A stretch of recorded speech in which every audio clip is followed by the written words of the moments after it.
Hola a todos, seguimos en este espacio y en esta propuesta de oración al estilo ignaciano, en estos ejercicios, preparándonos para el día de San Ignacio de Loyola, aquí en comunidad en la parroquia de Las Nieves.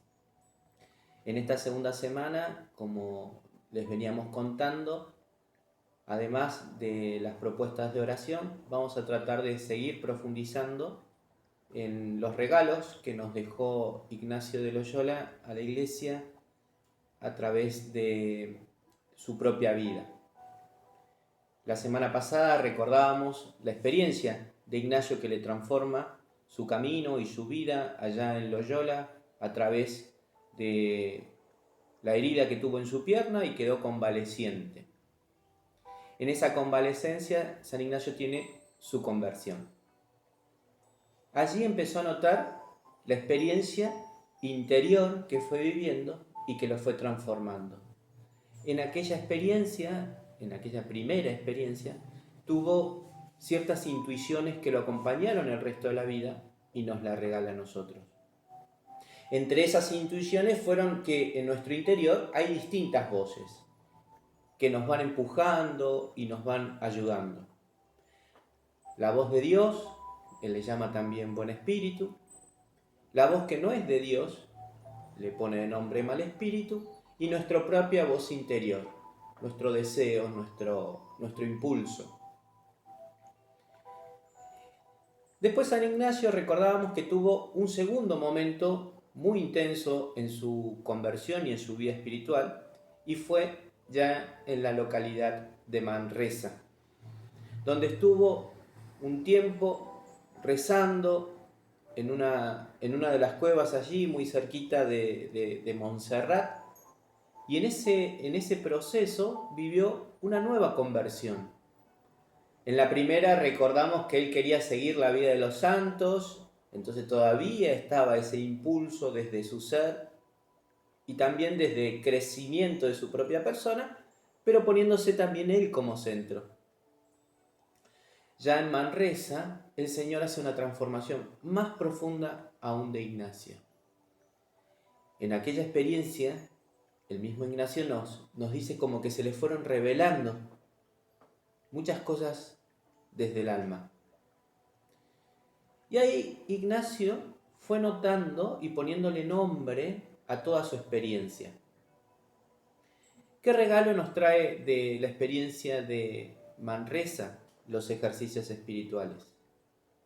Y él empieza a notar y a ponerle nombre a esos movimientos interiores que tenía. Ese movimiento interior lo llamó moción. ¿Y qué es una moción? Es la unión de un pensamiento, un sentimiento y un impulso, un deseo. ¿A qué me lleva eso? Por ejemplo, tengo el pensamiento, me siento amado por Dios, eso me hace sentir alegre, con el corazón ensanchado, y tengo el deseo de ayudar a los demás. Bueno, todo eso es una emoción. Como puede venir una emoción que diga todo lo contrario. Pienso que no sirvo, me siento triste y simplemente quiero encerrarme en mí mismo y no ayudar a nadie. Eso también es una emoción. Bueno, San Ignacio fue haciéndose consciente de estas emociones que iban pasándole en el alma. Y empezó a tratar de hacer una lectura de esas emociones y ahí armó lo que él llamó unas reglas de discernimiento para poder distinguir esas voces, esas emociones que iba sintiendo. ¿Con qué intención? Con las emociones que sentía que venían de Dios, asumirlas, quererlas, hacerlas crecer, y las que sentía que no eran de Dios, poder rechazarlas. Es así que ahora, profundizando la experiencia también de los ejercicios espirituales, nos propone conocer las primeras reglas que él escribe, o tips, podríamos decirle hoy, de discernimiento. En esas primeras 4 reglas, que es lo que vamos a repasar hoy, nos define dos tipos de personas, que no quieren decir que solamente puede ser una u otra. En nosotros de algún modo conviven las dos. ¿Qué nos dice de esos dos tipos de personas? Quizás tiene que ver también con un momento de nuestra historia o un momento de nuestra vida. Hay unas que van, dice, de bien en mejor subiendo en el deseo de acercarse a Dios. Y en ese tipo de personas, ¿cómo le va a hablar el buen espíritu? Bueno, lo va a alentar, le va a decir que siga en ese camino, le va a dar ganas, le va a dar impulso a que siga sus deseos, le va a hacer sentir fortaleza, esperanza, con deseo de caridad, lo va a ayudar. Y a través de la misma sensibilidad va a seguir creciendo en ese camino. ¿Y cómo le va a hablar el mal espíritu a esas personas? Y dice, dándole falsas razones para entristecerlos, para angustiarlo, para decirle que quizás no sirve para nada lo que está haciendo, como tratar de sacarlo de ese camino que va llevando interiormente. Es como quien dice ponerle palos en la rueda al camino del seguimiento del Señor. Y después dice otro tipo de personas que, así como dice de bien en mejor subiendo, hay otras personas como que van en descenso en su camino interior. Bueno, esas personas que van en su descenso en camino interior, es decir, como que están buscando alejarse de Dios, puede ser un momento de nuestra historia donde estamos alejados de la iglesia, alejados de Dios, nos sentimos encerrados en nosotros mismos. Bueno, a esas personas muchas veces lo que pasa es que buscan deseos o sensibilidad o búsqueda de falsos gustos que lo alejan de Dios. Bueno, ahí ¿qué va a hacer el mal espíritu? También los va a alentar. A ese tipo de personas le va a decir, bueno, seguí por ahí, no pasa nada, no vayas a misa, no tengas caridad, seguí con tus vicios, seguí por ahí que vas bien, va a decir el mal espíritu. ¿Y qué va a hacer el buen espíritu? Bueno, el buen espíritu va a intentar, de algún modo, a través de la conciencia, hacerle entender que por ahí se está alejando de Dios, como para ayudarlo a volver a encaminarlo hacia el camino del Señor. Dos tipos de personas.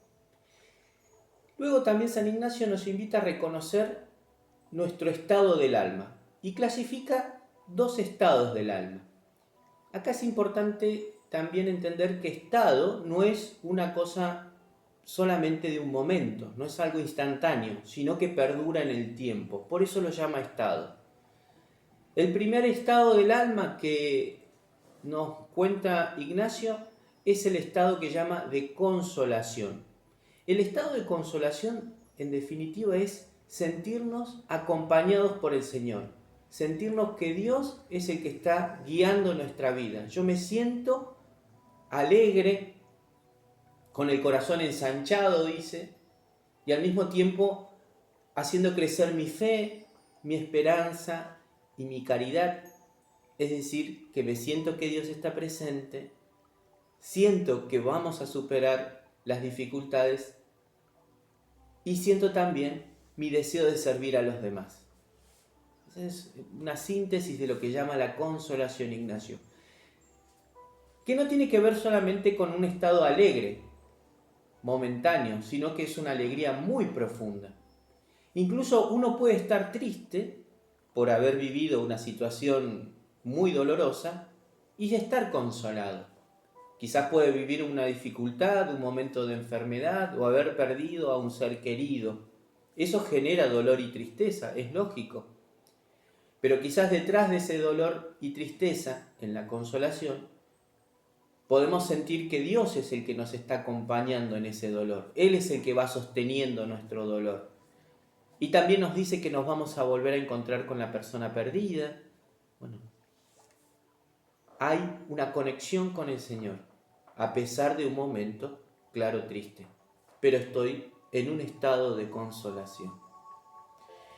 ¿Y qué es el otro estado? Lo llama desolación. Y la desolación es como en los dos tipos de personas. Es totalmente lo opuesto a la consolación. La desolación, en definitiva, es sentirme entonces achicado, entristecido, enmudecido, sin esperanza, sin caridad, sin deseo de Dios. Incluso nos dice como si estuviese alejado de Dios, porque Dios siempre está. Sin embargo, en la desolación personalmente no lo siento y cada vez tengo menos deseos de Él y menos deseos de ayudar a los demás. ¿Y por qué distinguir en qué estado del alma estamos entre consolación y desolación? Porque en la consolación nos dice que la voz que voy a escuchar con mayor claridad es la voz del buen espíritu.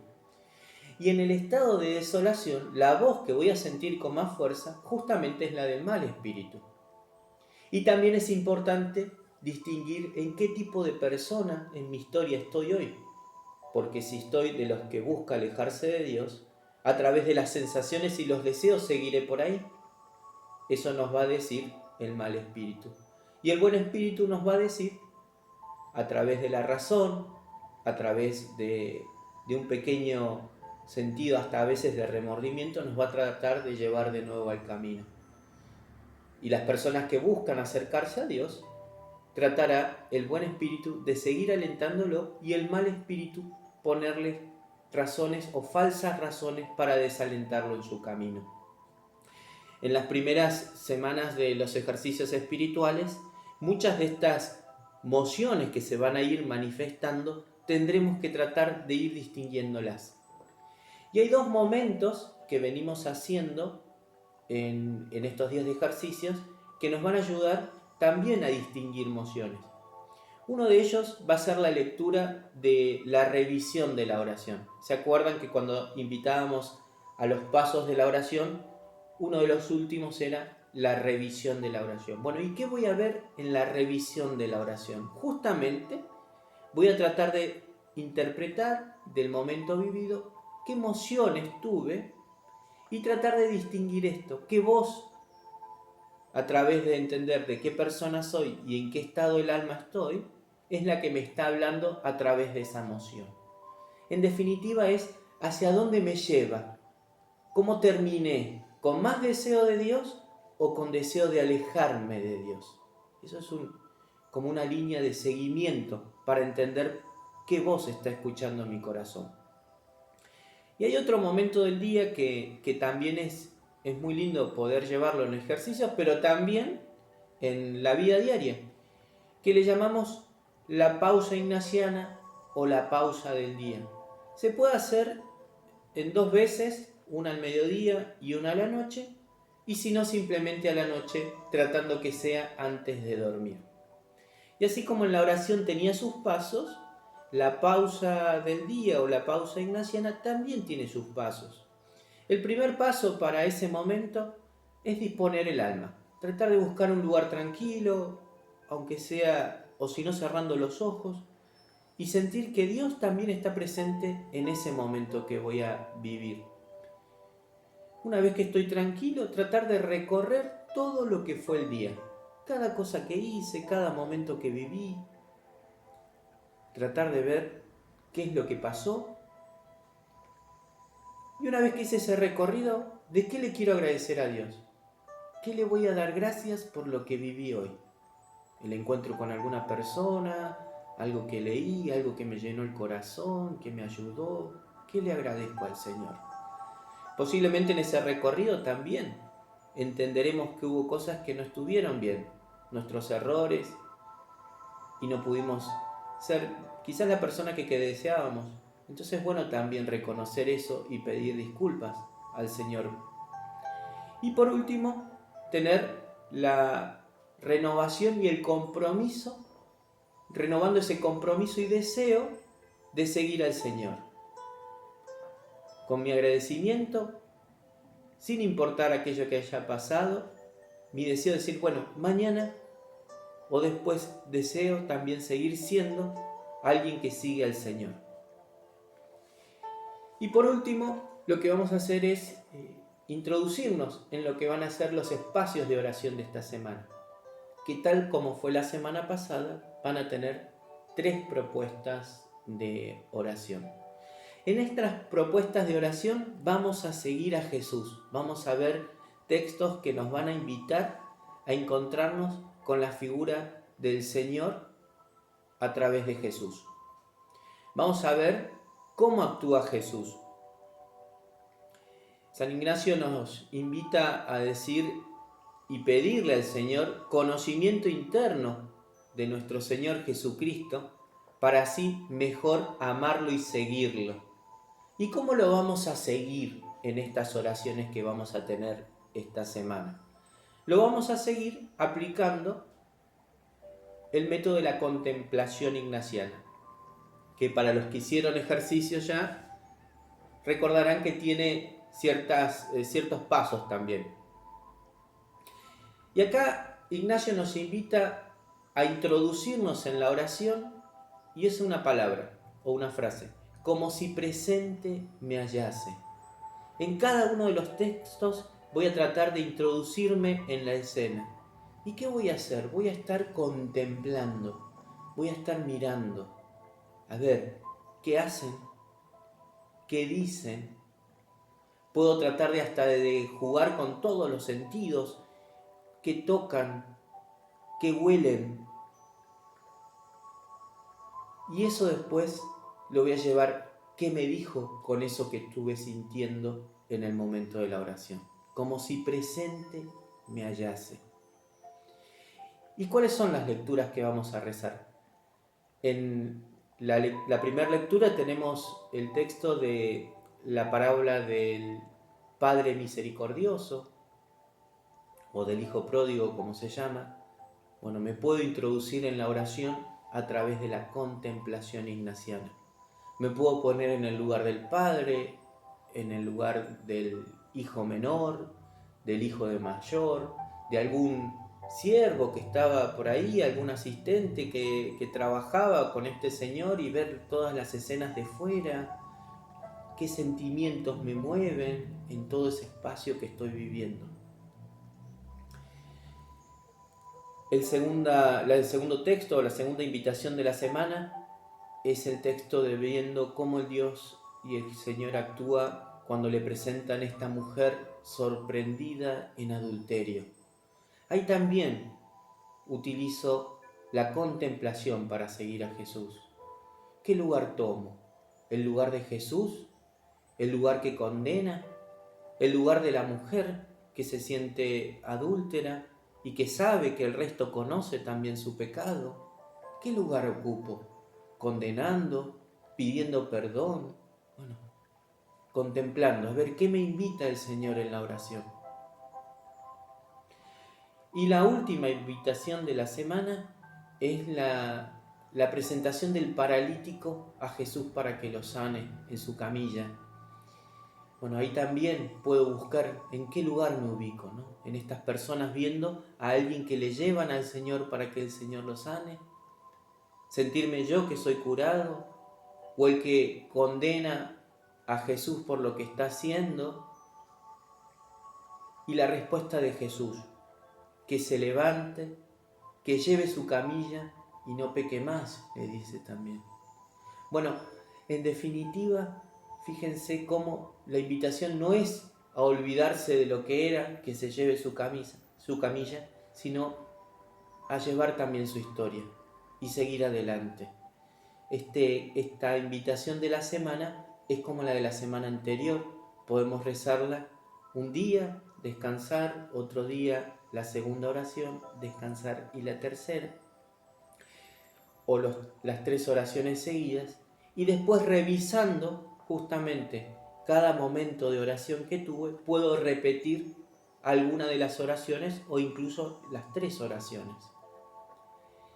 Nos seguimos acompañando, también recordando en comunidad que estamos rezando juntos.